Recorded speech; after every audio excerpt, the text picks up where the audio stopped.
I'm here backstage at the Festival Republic stage on behalf of 107 Meridian FM, and I'm here with Callum, the singer, the main frontman of Saint Raymond. How are you? I'm good, how are you? I'm good, thanks. Now, I came towards the end of your set and it looked explosive. What was your reaction? Because last year you were on the introducing stage, you've made the way up, you're now playing at the Festival Republic stage. How was it to see that response? Yeah, it was really crazy. I think when I played the introducing last year, it was great, it was really busy, but I think it's a big step up to that stage. So I was pretty nervous, and we had a really good show at Leeds, and Leeds was really busy, so I was a bit nervous that Reading was going to not be busy, but it was rammed, and I was a bit, yeah.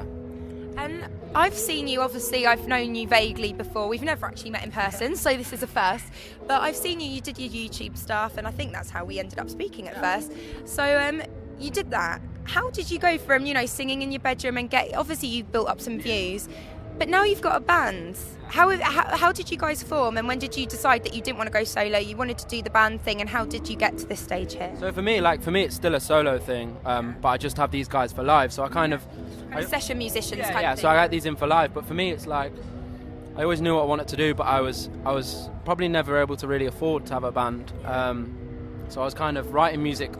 When I was writing, it had a band sound, but yeah, I kind of was just gigging for acoustic, and then luckily I got some players in to help me out live, and yeah, so I played with these guys now for just under a year, I think. So yeah, no, it's really good. Like, luckily, we had a bit, signing last year meant we was able to afford to get some musicians in. So yeah, it's been a really good year.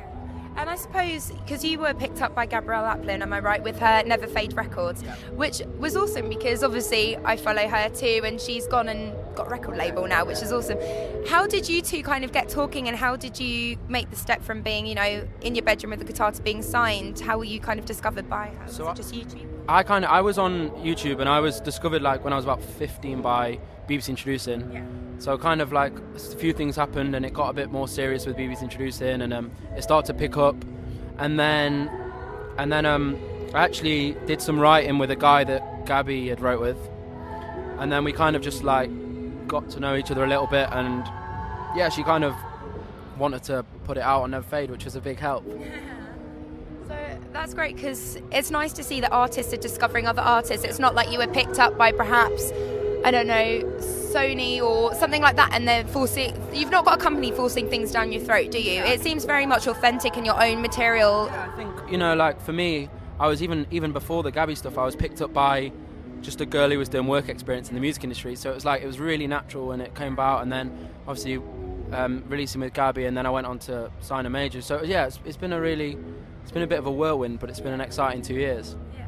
And with the fans and stuff, how has that kind of fan base grown from YouTube? Are you now doing, obviously your tour, you've done a lot of gigs and stuff since being in the bedroom days. What's it like, though, having that response? Because obviously it was just you and a camera at first, and now you've got all these people coming to see you. You filled a tent today. You filled a bloody tent. How? How does that feel? You know what, I think my big thing for me was I tried to, as much as I wanted to do the YouTube stuff, I kind of stayed clear of just being a YouTube artist. I made sure that I was going out and playing shows, so yeah, I'm still a bit shocked at how many people turned up for that, but no, that was amazing, and I think there's no better feeling as an artist to see that out there, yeah. And with your songs, I mean, they're very bouncy, they're very energetic. How do you songwrite? When you go and songwrite, how do you go about it? It's really mixture for me. Some songs have just come from me jamming, but a lot of the time I like to get the energy of the song down first, and to get the guitars and everything down and go from there, really. So yeah, it's kind of, I go for the sound and then create on top of that. So, but then sometimes I will just sit down with my acoustic guitar, which is nice from time to time. So yeah. And are there any particular bands or artists that you're influenced by when you work at all, and when you're writing? I wouldn't say anything directly. I'd say I was kind of fascinated growing up by the Kooks, and then into more stuff like. They're playing today, woo! Yes, I saw them on Friday. They're really good. So I think Kooks, and then Bon Iver, and then more stuff, really. So yeah, I'm literally into anything as well. So I think that's kind of helped me writing, because I'm not so stuck in something. I'll listen to Kanye West, and then I'll listen to Bon Iver, and then yeah. So remind me of how old you are. 19. 19, cool. I thought we were the same age, but I was just not joking. But yeah, so you're 19. How is it balancing kind of the 19-year-old social life that you kind of had before with now you're playing at Reading and Leeds, you're doing all these gigs, you've got this fan base. How do you balance it?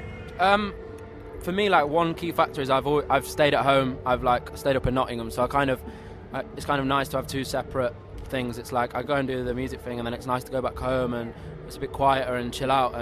But no, it's great. And you know, being on tour means I get to go and see my friends at university, and they've all gone. And no, it's hard because it's super busy. But I think you appreciate friendships more when you go away. And I'm sure your friends, you know, the true friends that are going to stick by you, obviously appreciate the fact that you're very busy as well. So it works two ways, doesn't it? But with that, so what's next? I mean, I know we're in a bit of a rush here, but I do need to know what is after on the horizon. You've done your Reading, you've done your Leeds. What are we expecting from you now? So for me, I'm spending the next month finishing my album up, and then. Is there a name? Have you dropped that yet? No, I haven't even got one myself yet. I feel like I should. And then. Alice Dale. Yeah, there we go. Done.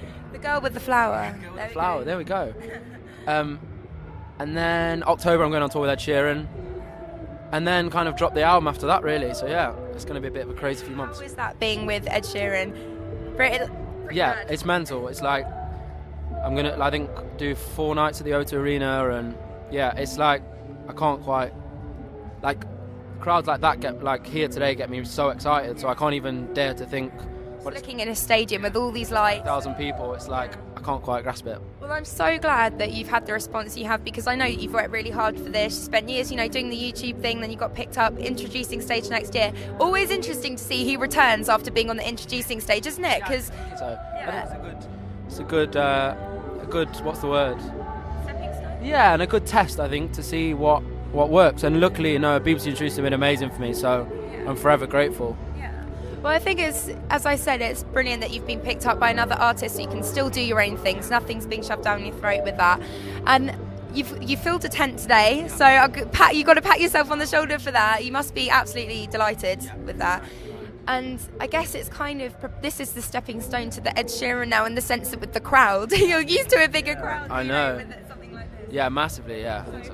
So let us know when you've got a name. I'm going to make you follow me on some sort of thing. We've got you on Facebook anyway, so let me know once you've come up with something. But yeah, I wish you all the best for everything. You getting blind?